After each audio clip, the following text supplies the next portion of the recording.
Ya, kita lanjutkan masih halaman 4 ya. Wa minan nasi may yaqulu amanna.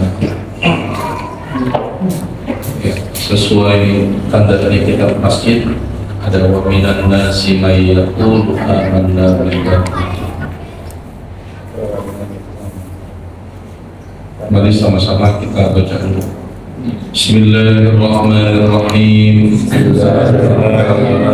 Wa minan nasi may yaqulu amanna fil jahri billahi wa bil yaumil akhir ay bil ba'thi ba'dal mauti alladhi fihi jazaa'ul a'mali wa ma hum bimu'minin fi sirri yukhadi'una Allah ay yukazzibunahu fi sirri walladzina amanu Aba Bakrin wa sa'ira ashabi Muhammadin sallallahu alaihi wasallam wa ma yakhda'una ay yukazzibuna illa anfusahum wa hadhil jumlatu halun min dhamiri yukhadi'una ay yaf'aluna zalika wal halu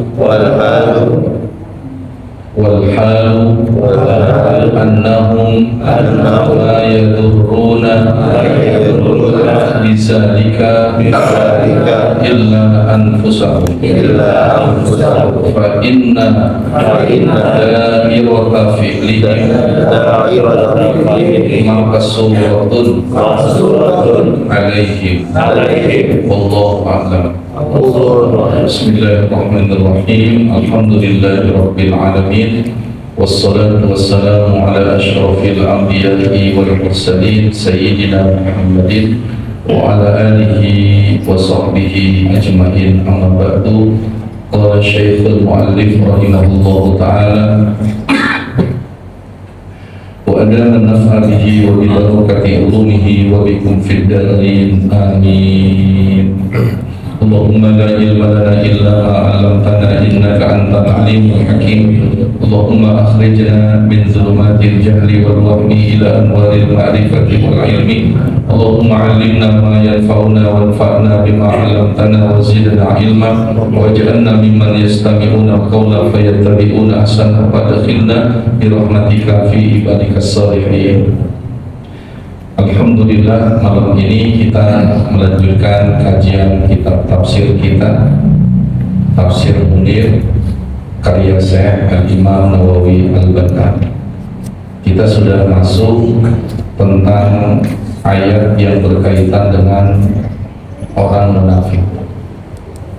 Jadi kalau kita baca ayat 1 sampai ayat 20 surah Al-Baqarah ayat 1 sampai berapa? Kalau kita baca 1 sampai 20 nanti, itu ternyata ayat 1 sampai 20 isinya tentang 3 golongan. Kita pahami nih surah Al-Baqarah 1 sampai 20 tentang 3 golongan. Golongan yang pertama sudah kita bahas 1 sampai 5. Golongan orang-orang yang muttaqin. Siapa? Orang yang bertakwa.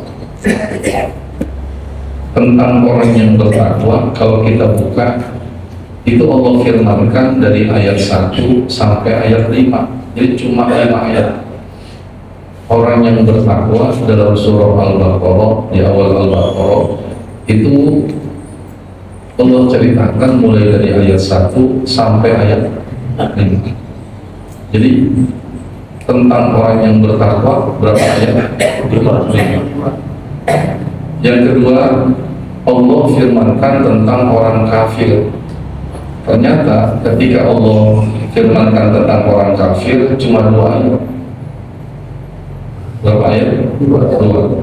Berarti 1 sampai 7 itu tentang muttaqin dan kafir. Orang muttaqin 5 ayat, orang kafir cuma 2. Nah kemudian dari ayat 8 sampai ayat 20 berarti 13 ayat. Orang muttaqin 5, orang kafir cuma 2 ayat, orang munafik sampai 13. Kok banyak? Iya, karena bahaya orang munafik lebih besar ketimbang orang kafir. Yang kedua, mengalahkan orang kafir lebih gampang. Kenapa? Karena orang kafir itu dia nggak masuk masjid, tempat ibadahnya beda. Kalau orang munafik, kita masuk masjid, masuk masjid, kita teriak Allahu Akbar. Makanya di sini orang mukafir 5 ayat, orang kafir 2 ayat, 13 ayat Allah ceritakan tentang orang munafik.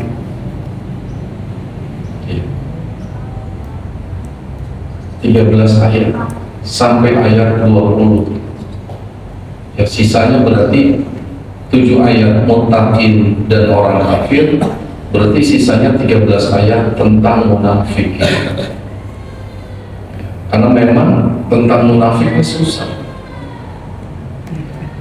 Nah, Allah Subhanahu wa ta'ala berfirman, wa minan nasi, dan di antara manusia. Jadi gak semuanya, di antara manusia, artinya ada sebagian manusia mayyaqulu, yang mengatakan amanna fil jahri, saya beriman fil jahri.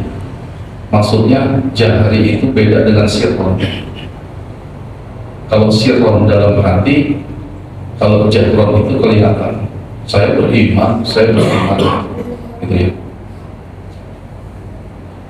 Beriman kepada Allah, bilang wa bil yaumil akhir, saya percaya dengan akan datangnya hari kiamat, ai bil ba'si, saya percaya akan ada hari kebangkitan, ba'dal mauti, setelah mati, allazi fihi jazaa'ul a'mal, yang di hari itu, fihi, di hari itu, jazaa'ul a'mal, amal-amal itu dibalas, artinya pembalasan semua. Jadi dia bilang, saya percaya nanti setelah hari kebangkitan ada balasan dari amal. Dia bilang ada akhirat, dia percaya ada akhirat. Hidup ini bukan hanya dunia, tapi juga ada akhirat. Wa ma hum bimu'minin, padahal mereka nggak beriman. Langsung ditutup sama Allah. Ada orang yang mengatakan kami beriman, kami percaya, gitu kan? Adanya negeri akhirat, apa yang kami lakukan akan dibalas Allah. Padahal kata Allah, wa ma hum bimu'minin, padahal mereka tidak beriman fisirni, di dalam hati. Padahal di dalam hatinya itu juga beriman, cuman sebatas ucapan. Kenapa dia bilang saya beriman? Saya berada bersama kamu, saya berada di barisan kamu. Kenapa begitu? Di sini dikatakan yukhadi'unallah, mereka menipu Allah, ay yukazzibuna fisir, mereka mendustakannya di dalam hatinya. Mereka menipu Allah, wallazina amanu, dan mereka juga ingin menipu orang-orang yang beriman. Kalau dulu mereka pura-pura beriman karena mereka ingin menipu Abu Bakar, wasairu ashabi Muhammadin, dan segenap sahabat-sahabat Nabi Muhammad SAW. Ya, jadi mereka ini pura-pura beriman. Kenapa? Karena umat Islam saat itu lagi kuat-kuatnya. Karena munafik itu nggak ada di Mekah. Sewaktu di Mekah itu nggak ada. Munafik itu ada ketika di Madinah. Ketika Islam sudah kuat, musuh-musuh Islam itu satu persatu kekuatannya dikalahkan oleh umat Islam, kan gitu kan? Akhirnya banyak di antara mereka itu munafik. Makanya ada perang terakhir setelah Rasulullah itu masuk ke Mekah, ada tinggal satu perang lagi. Jika perang ini umat Islam kalah, maka Mekah nggak bisa dikuasai. Perang apa itu namanya? Perang Hunain. Perang apa? Hunain. Jadi begitu Rasulullah menaklukkan Mekah, kan Mekah dikuasai, musuh-musuh Islam takut nggak? Takut. nanti ada pembalasan nih. Akhirnya inilah mulai di terakhir masuk itu daripada gak selamat terakhir tuh sebelum Rasulullah balik ke Mekah ke Madinah. Akhirnya terjadilah perang apa? Perang Hunain. Cikal bakal munafik, perang Hunain. Dan dalam perang tersebut awalnya umat Islam kalah karena bangga dengan jumlah. Kenapa kalah? Karena saat itu banyak tentara-tentara yang ikut yang baru pada masuk Islam. Yang masuk Islamnya bukan karena Allah, ya kayak gitu. Kapan lagi? Jadi banyak di situ yang bukan karena Allah. Akhirnya umat Islam banyak, tapi busaun kadusa saya seperti busa atau buih di lautan. Begitu masuk ketemu dengan musuh biasanya menang, padahal jumlahnya lebih banyak. Jarang sekali umat Islam itu perang jumlahnya mengalahkan jumlah orang kafir. Biasanya umat Islam yang kecil, yang sedikit. Ini banyak orang kafir kalah. Begitu bertempur, buyar umat Islam kalah. Lari tunggal abad. Itu tadi yang baru masuk Islam. Untungnya ada Ali bin Abi Thalib yang mengumpulkan sisa-sisa pasukan. Jadi yang dikumpulkan itu sisa-sisa pasukan yang memang udah biasa ikut perang. Kumpul lagi Madinah sebagian, perang lagi dan menang. Begitu menang, yang daripada lari balik lagi. Munafik belum nih? Udah mulai ini. Dan hebatnya lagi, begitu menang, yang tadi pada lari, pada ketakutan, paling depan ketika ngambil harta rampasan perang. Sampai orang Madinah kalau cepat, pasukan yang dari Madinah nih, yang biasa ikut perang setia karena Allah, kalau cepat, ada ngambil onta, kambing, emas, dia nggak kebagian. Sampai di tengah-tengah masyarakat Madinah bilang, kita ikut dari Madinah nggak dapat apa-apa. Ini yang dapatnya yang baru pada masuk Islam. Yang baru masuk Nabi akhirnya bilang, ada di antara orang-orang yang ikut berperang Hunain, pulang ke rumahnya bil jamal wal ghanam wal fiddah wal zahab. Ada di antara mereka yang kembali ke rumahnya membawa unta, membawa kambing, emas dan perak. Ada di antara mereka yang kembali ke rumahnya bi Rasulillah sallallahu alaihi wasallam, bersama Rasul. Orang Madinah cuma dibilang begitu. Ada yang pulang ke rumah bawa onta, bawa kambing, ada yang pulang ke rumahnya bersama Rasul. Itu langsung semuanya nangis. Artinya disuruh pilih pulang ke rumah bawa onta apa pulang ke rumah bersama Rasul. Nangis orang Madinah. Akhirnya kembali ke Madinah dan Nabi nggak mau lama-lama di Mekah. Padahal Mekah itu tanah kelahirannya. Akhirnya ngikut ke Madinah sampai meninggal dan dimakamkan di Madinah. Nah ini di zaman Nabi ini kayak begitu tuh, cikal bakalnya di situ. Wa ma yakhda'una, dan mereka sama sekali tidak bisa menipu, ayyazibuna illa anfusahum. Mereka tidak bisa menipu Allah dan orang yang beriman kecuali diri mereka sendiri yang tertipu. Wa hazihil jumlahu halun, jumlah ini jadi hal min domiri yukhadi'un, dari domir yang ada di dalam yukhadi'un, ay yaf'aluna zalika, mereka melakukan hal itu. Wal hal, mereka mendustakan Allah, mereka mendustakan orang yang beriman, tujuannya wal hal, padahal annahum ma yadurruna bizalika, mereka sama sekali tidak bisa membahayakannya illa anfusahum, kecuali diri mereka sendiri. Kenapa? Fa inna da'iratan fi'lihim, karena da'iratan fi'lihim, akibat dari perbuatan mereka, maksuratun alaihim, kembali lagi kepada mereka. Jadi orang yang beriman, orang yang munafik itu, kalau dia bohong, dia munafik, itu dia nggak bisa menipu Allah, nggak bisa menipu orang lain, sebab nanti keburukannya kembali kepada dirinya sendiri. Dulu ada cerita, ulama-ulama kita ceritakan ada orang munafik di satu kampung, orang lagi enak-enak tidur, dia teriak, tolong rumah saya dirampok. Ini orang iseng, rumah saya dirampok, keliling kampung, orang pada keluar, tolong keluar. Nggak taunya dibohongin, ketipu semua. Pertama bohong, orang pada keluar. Besoknya lagi, seminggu lagi, dia teriak lagi, tolong ini beneran, ini dirampok beneran, orang semua pada keluar. kasihan tetangga kita dirampok, semua orang ketipu lagi. Ternyata tiba-tiba rumahnya dia benar-benar dirampok, anaknya diikat, keluarganya diperkosa. Dia teriak, orang bilang bohong, paling kita ketipu lagi. Akhirnya kembali kepada mereka. Itu orang-orang yang berbuat bohong tuh kayak begitu ya. Jadi kembali ke mereka sendiri. Wa qara'a Asimun wal Mu'amir wa Hamzah wal Kisai wa ma yakhda'un bi fathil ya, bi fathil ya. Nih, kita nih bi fathil ya'i wa sukunil kha'i wa fathid dali.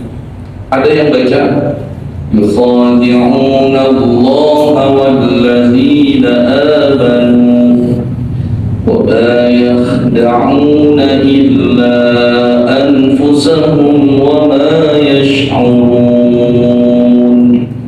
Yukhadi'un, yang selanjutnya yakhda'un. Tapi di sini wa qara'a al-baqun, yang lainnya membaca bidammil ya, yu, apa? Yu, wa fathil kha'i, kha, ma'al maddi yukha, wa kasrid dali di. Bagaimana bacanya? Jadi ada dua qiraat di sini. Yang pertama, yukhadi'u wa minan nasi man yaqulu amanna billahi wa bil yawmil akhir wa ma hum bimu'minin. Yukhadi'una Allah walladzina amanu wa ma yakhda'un. يخادعون الله والذين آمنوا وما يخادعون إلا أنفسهم وما يشعرون. Ada yang baca yakhda'un, yukhadi'un, itu ya. Ini semua bacaan tadi.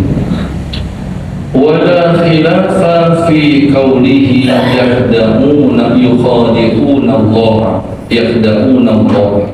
Jadi yang pertama itu ada yang baca yakhda'un, ya, dua-duanya yakhda'un, tapi ada yang baca yukhadi'un. Saya ulangi lagi, yukhadi'un. Yang pertama ada yang baca yakhda'un Allah, ada yang baca yukhadi'un Allah. Fal jami'u qara'u, tetapi mayoritas membaca bidammil ya, yu, wa fathil kha, yukha, wa bil alif ba'daha wa kasrid dal. Wa ammar rasmu ani, adapun di tulisan aslinya. Di mana? Tulisan asli. Di tulisan asli ini. Kalau di tulisan asli udah ada barisnya belum? Belum. Kalau di tulisan asli udah ada barisnya belum? Belum. Nah, sedangkan di tulisan asli di sini dikatakan fa bil ghairi alifin fil mawdi'aini, di dua-duanya enggak pakai alif. Jadi tulisannya wabil yaumil akhir wa ma hum bimu'minin yakhda'una Allah walladzina amanu wa ma yakhda'un, yakhda'una Allah walladzina amanu wa ma yakhda'una illa anfusahum wa ma yash'urun. Dua-duanya bacanya yakhda'un. Kalau kita di Quran kita yang satu yukhadi'un, yang satu yakhda'un. Tapi di tulisan aslinya dua-duanya tidak pakai alif. Nih coba lihat, wa ammar rasmu ini, dan adapun al-rasmu catatan, kan dicatat nih sama sahabat. Quran turun nggak? Ditulis nggak? Nah, waktu ditulis itu bukan cuma nggak ada barisnya, tidak ada titiknya. Jadi jangan dianggap apa yang nggak dikerjakan Nabi bid'ah. Ini nih, jadi masih ada tuh disimpan di dalam Ka'bah. Quran turun, kan Nabi bacakan tuh. Malaikat Jibril baca, kemudian masuk ke dalam hati Nabi, langsung Nabi hafal. Nabi baca ditulis sama sahabat di berbagai tempat. Nah itu disebut dengan ar-rasmu, apa? Ya, lembaran aslinya tuh tidak ada titiknya fil maudhi'aini, di dua tempat. Maksudnya yahda'un itu dua-duanya tidak menggunakan alif.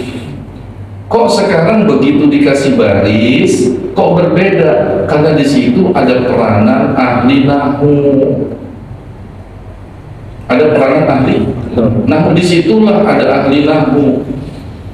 Ya. Kalau di Quran kita yang satu pakai alif yukhadi'unallaha, yang kedua wa ma yakhda'un. Sedangkan di tempat aslinya dua-duanya tidak menggunakan alif. Berarti kalau nggak menggunakan alif, wa bil yaumil akhir wa ma hum bimu'minin yakhda'una Allah wallazina amanu wa ma yakhda'un. Akhirnya ada asli nahwu, yang pertama ditulis yukhadi'una Allah. Ini kehebatan ahli nahwu nih. Nah makanya qiraat hafaz kita ini baca yang seperti itu. Jadi memang enak jadinya. Coba enak gak begitu baca? Enak gak? Enak. Jadi ulama-ulama tuh kayak begitu. Walaupun kalau ada orang baca seperti tadi jangan disalahkan, gak boleh.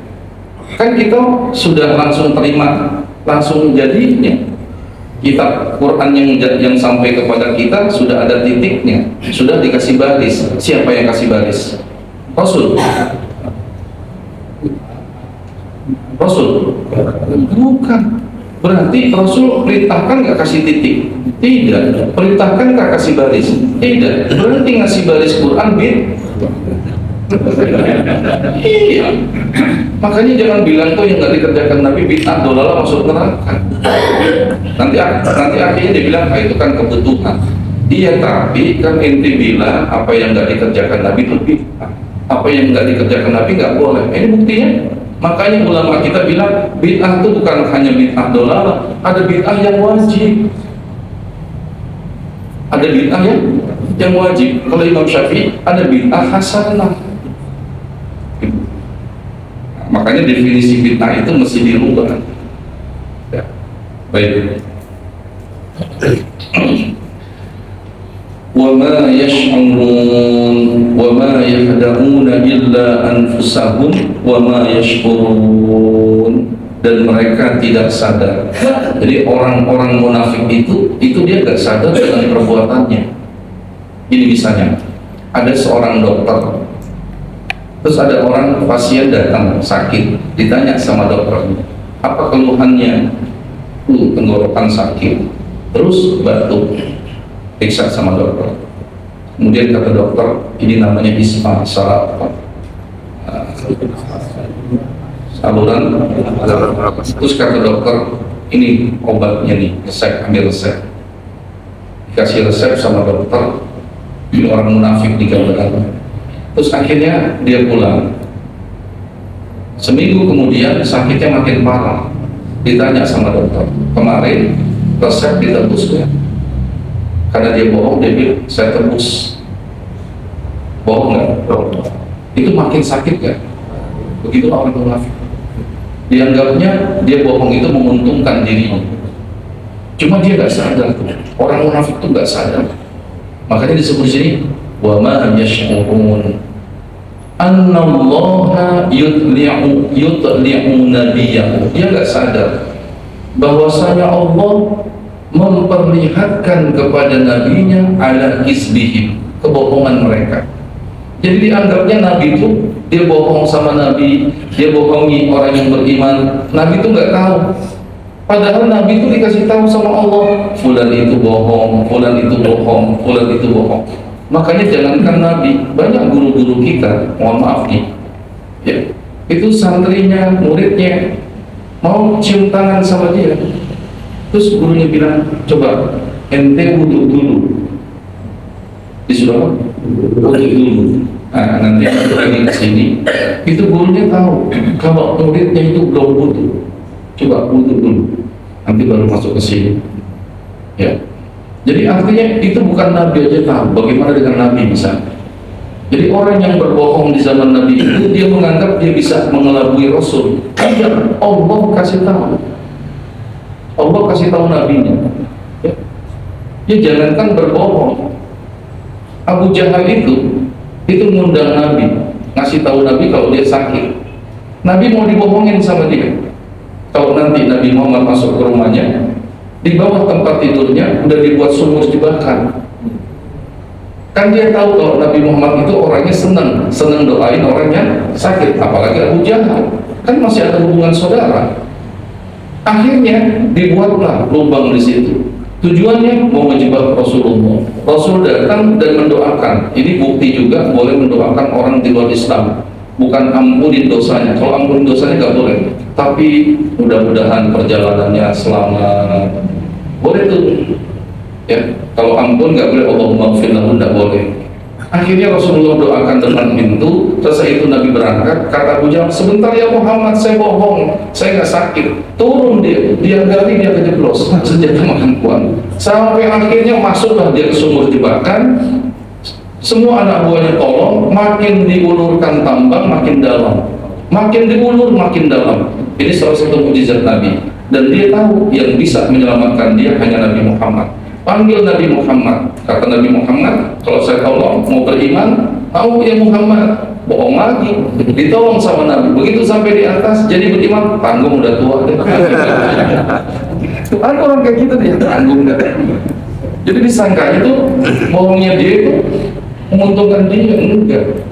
Nah, ini makanya nih ayat munafik sampai berapa? 13. Kenapa kok sampai lebih banyak dari orang kafir? Sebab kalau orang kafir ketahuan cirinya gampang. Kalau orang munafik sampai-sampai disunahkan tuh di hari Jumat. Wa idza ra'aitahum tu'jibuka ajsamuhum وَإِنْ يَكُونُوا تَسْمَعْ لِقَوْلِهِمْ كَأَنَّهُمْ خُشُبٌ مُّسَنَّدَةٌ يَحْسَبُونَ كُلَّ صَيْحَةٍ عَلَيْهِمْ. Itu kalau ngomong enak, kayak kita berada di ayunan, ditiup angin sepoi-sepoi, gitu kan? Asyik dengernya kan? Betul kan?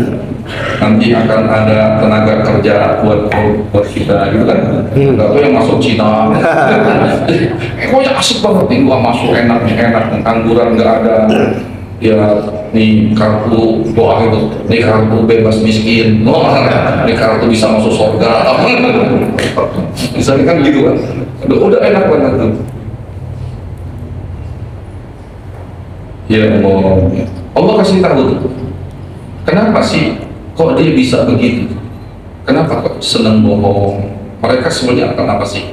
Oh ternyata ada penyakit yang bahaya. Itu yang disebut dengan penyakit hati. Meskipun penyakit hati ini bisa diobati. Hati-hati nih, kalau orang dengki, orang hasad, orang gibah, itu bukan fisiknya yang sakit, tapi hatinya. Dan kita mesti tahu tempat reparasinya. Ibaratnya dulu kan kita masih kecil atau sekarang punya sepeda, punya nggak? Pedalnya patah, ada nggak? Nggak bisa diinjol kan? Nah akhirnya bapak kita bilang bawa ke bengkel sepeda. Kalau kita bawa ke bengkel sepeda, benar, jangan dibawa ke reparasi TV. Itu sangat tempatnya. Begitu juga hati yang sakit. Ya. Nah di sini dikatakan kenapa sampai begitu orang munafik? Kata Allah, fi qulubihim maradun. Di dalam hati orang yang munafik, orang benci, orang hasad, gak senang lihat orang lain itu berhasil, itu karena di dalam hati mereka itu ada penyakit. Penyakitnya berbentuknya apa? Kalau dulu syakun wa zulmatu, syakun wa zulmatu. Di dalam hati mereka itu ada syak, ada keraguan. Yang kedua ada zulmatun, kegelapan. Apa maksudnya syak? Ragu-ragu, misalnya gini, hati-hati mengukur kita sekarang, kita ukur diri kita ya. Orang yang bersedekah, mana kosok min malihi hartanya gak bakal berkurang. Baliyasda. Orang yang sedekah itu hartanya gak bakal banyak, bahkan semakin bertambah. Sekarang kita ukur diri kita, ini kita ragu gak dengan keterangan? Ayo, ya kan? Itu kalau misalnya ragu, berarti ada unsur-unsur mas itu, unsur Tuhan ya. Karena ada keraguan. Kalau dia nggak ragu, dia yakin. Tapi begitu buka dompet, ada 100, ada 50.000, untung ada 20.000. Begitu melihat 20.000, untung ada 20.000 yang kecil. Misalnya gitu, cari terus dibanding-bandingin, misalnya gitu. Nah, orang-orang munafik itu karena di dalam hatinya tuh ada syakun, ada zulmatun. Bahkan fazadahumullahu maradha, Allah semakin menambah penyakit kepada mereka. Jadi saat penyakitnya itu nggak diobatin, makanya kan penyakit yang paling berbahaya itu penyakit hati. Meskipun penyakit itu berbahaya, tapi masih bisa diobatin. Apa obatnya? Tahu nggak obat hati? Ternyata kata Nabi, kalau hati itu sakit, obatnya tetap ada. Yang pertama kata Nabi, qiraatul Quran bitadabbur. Coba deh baca Quran dengan tadabbur. Jangan cepat-cepat kayak orang tua kita, satu ain dikasih tanda, besok dilanjutkan Nabi. Itu yang disebut dengan al-hallu wal murtahil. Sahabat yang namanya Anas bin Malik ini lakukan nih. Begitu kata Nabi, ada amal yang terbaik, al-hallu wal murtahil. Kemudian Anas bin Malik ini memang orang yang senang ibadah. Pokoknya kalau Nabi kasih tahu ibadah, dia kerjakan. Sampai dia bilang tanya, wa mal hallu wal murtahil? Ya Rasul, amal terbaik itu al-hallu wal murtahil. Apa sih al-hallu wal murtahil? Nabi bilang, alladzi yatribul Qur'ana min awwalihi ila akhirih. Orang yang baca Quran dari awal sampai habis. Orang yang baca Quran dari awal berhenti, dikasih tanda, terus dilanjutkan. Dan ternyata yang membuat Anas bin Malik itu hidupnya berkah, hartanya banyak, anak keturunannya banyak, bahkan umurnya panjang. Jarang sahabat yang umurnya panjang. Anas bin Malik ini dalam satu riwayat dikatakan umurnya itu sampai 93, dalam riwayat lain 103 tahun. Kenapa sampai begitu? Itu karena sering baca Quran. Baca Qurannya ditanda-tandain sampai khatam. Bahkan wakana Anas bin Malik idza khatamal Quran jama'a ahlahu wa ashabahu. Bahkan Anas bin Malik itu satu kebiasaannya, kalau dia udah khatam Quran nih, dia kumpulkan keluarganya dan diundang sebagian sahabatnya. Fada'a lahum, kemudian Anas bin Malik mendoakan yang hadir. Makanya ada sebagian kita yang bikin tuh acara khatam Quran bersama, karena sendiri nggak bisa, akhirnya khatam Quran bersama, dikasih akhirnya satu juz. Kan ada tuh Quran yang satu juz. Boleh tuh kayak begitu ya. Boleh seperti itu. Jadi penyakit hati itu obatnya pertama qiraatul Quran, yang kedua wa khalaqul badani, sering-sering ngosongkan perut, artinya puasa. Yang ketiga al-qiyamul lail. Yang keempat at-tadarru indas sahur.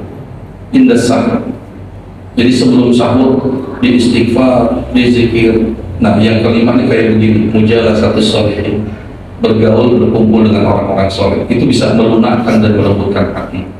Nah, akhirnya bertambahlah penyakitnya, aisyakkan wa zulmatan.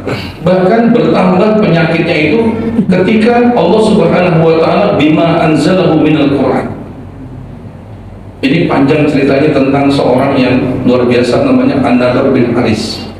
Ini An-Nadhr bin Haris, kalau yang lain turun Quran kan beriman. Kalau An-Nadhr ini semakin sakit hati. Pernah dengar cerita An-Nadhr?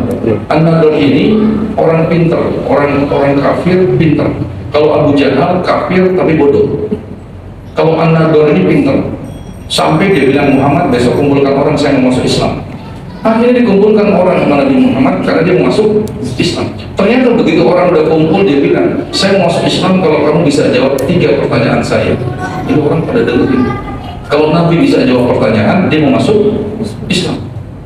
Ternyata 3 pertanyaan itu dijawab dengan turunnya Quran. Saya singkat ceritanya. Apa yang ditanya sama dia? Ceritakan kepadaku an ashabil kahfi, tentang ashabul Kahfi. Ingat, Nabi nggak pernah baca Taurat. Jangan pernah mengatakan Nabi baca Zabur. Hati-hati deh. Kita disuruh cuma beriman, tapi Nabi pernah baca Zabur kan? Jadi kalau kita bilang Nabi pernah baca Zabur, berarti Nabi punya guru. Ya, kan ada ayat itu Al-Ankabut ayat 48. Wa ma kunta tatlu min qablihi min kitab. Sebelumnya engkau ya Muhammad nggak pernah baca satu kitab pun. Wala tahutu, dan kamu nggak pernah belajar nulis. Kamu nggak pernah baca kitab apapun, nggak pernah nulis. Orang masih pada ragu dengan Quran. Bagaimana kalau orang pernah lihat kami belajar? Akhirnya An-Nadhr bilang, ceritakan kepada aku tentang Ashabul Kahfi. Kalau bisa jawab, ini kan cerita nggak ada di Mekah, karena kejadiannya bukan di Mekah. Akhirnya turun firman Allah, Am hasibta anna ashabal kahfi wal raqim kanu min ayatina ajaba إذ أوى الفتية إلى الكهف فقالوا ربنا آتنا من لدنك رحمة وهيئ لنا من أمرنا رشدا فضربنا على آذانهم في الكهف سنين عددا ثم بعثناهم لنعلم أي الحزبين أحصى لما لبثوا أمدا نحن نقص عليك نبأهم بالحق إنهم فتية آمنوا بربهم وزدناهم هدى وربطنا على قلوبهم إذ قاموا فقالوا ربنا رب السماوات والأرض لن ندعو من دونه إلها لقد قلنا إذا شططا. Ini anak-anaknya pintar. Begitu dibaca panjang lebar ayat, kata dia itu nggak lengkap ceritanya. Itu baru ceritakan tentang Ashabul Kahfi sama anjing. Ceritanya berarti kurang nggak lengkap. Berarti Qurannya nggak lengkap. Turun lagi. Ketika ditanya berapa orangnya, si An-Nadhr tahu kalau jawabannya salah, Nabi akan diejek. Berapa jumlah pemudanya? Makanya Nabi nggak jawab kalau nggak turun Quran. Ini udah turun Quran makin membandel, ini makin bertambah keraguannya. Begitu ditanya, itu nggak lengkap. Berapa orangnya? Sayaquluna thalathatun rabi'uhum kalbuhum wa yaquluna khamsatun sadisuhum kalbuhum rajman bil ghaib wa yaquluna sab'atun wa thaminuhum kalbuhum qur rabbi a'lamu bi'iddatihim ma ya'lamuhum illa qalil فلا تمار فيهم إلا مراء ظاهرا ولا تستفت فيهم منهم أحدا. Ada yang bilang 3, yang keempat anjing, kata Allah kan. Ada yang bilang 5, yang keenam anjing. Orang berselisih paham. Ada yang bilang pemudanya 7, yang ke-8 anjing. Ternyata begitulah yang tersebar di kalangan orang-orang Romawi. Emang gak ada yang pasti. Ada yang bilang 3, yang keempat anjing. Gak pasti jumlahnya berapa. An-Nadhr pintar. Iya, itu juga belum lengkap. Itu cerita tentang anjing sama Ashabul Kahfi, tapi kan belum cerita berapa tahun tidurnya. Ditanya lagi berapa tahun, dijawab lagi sama Allah, walabithu fi kahfihim thalatha mi'atin sinina wasdadu. Mereka tidur di gua 309 tahun. Tetap yang namanya An-Nadhr gak beriman, padahal turun Quran. Ini yang dibilang bima anzalallah. Makanya An-Nadhr itu termasuk yang mati di perang Badar. Orang nggak bener nih, udah nih kejar. Makanya An-Nadhr itu mati dalam perang Badar. Kenapa? Bahaya, orang kafir pintar. Makanya ada di Indonesia orang kafir pintar, ada nggak? Dia bukan presiden tapi dia raja. Wah, itu luar biasa, itu sampai begitu. Ya, jadi turunnya Quran, akhirnya bertambahlah keraguan, bertambahlah kegelapannya. Bima anzalahu minal Quran li'annahu kullama ketika ayat itu unzila ayatun kafaru, atau kullama anzala ketika Allah menurunkan ayatan satu ayat kafaru biha, mereka itu mengkufurinya. Fasdadu syakkan wa khilafan, maka bertambahlah keraguannya dan khilafan, perbedaannya, maksudnya pertentangan dia dengan Al-Quran. Walahum azabun alim, dan bagi mereka azab yang sangat pedih. wallahu a'lam bis-shawab. Qala Rasulullah sallallahu alaihi wasallam, afdalu ma qultu wan nabiyyuna min qabli la ilaha illallah, la ilaha illallah, la ilaha illallah, Muhammadur Rasulullah. Bismillahirrahmanirrahim. Alhamdulillahi rabbil alamin. Allahumma salli ala sayyidina Muhammad wa ala ali sayyidina Muhammad. Allahumma hdina bihuda waj'alna mimman yusari'u fi ridha wa liyadhillina wa liyansiwa wa la taj'alna mimman khalafa anka wa sallallahu ni'mal wakil, ni'mal mawla wa ni'mal nasir, la hawla wa la quwwata illa billahi al-aliyyil azim. Allahumma inna na'udzubika min qalbin la yakhsha wa min du'ain la yusma wa min nafsin la tashba wa min 'ilmin la yanfa' wa na'udzu bika min ha'ula'il arba'. Rabbana atina fid dunya hasanah wa fil akhirati hasanah wa qina 'adzaban nar. Sallallahu ala sayyidina Muhammadin wa ala alihi wa sahbihi wasallam. Alhamdulillahi rabbil alamin.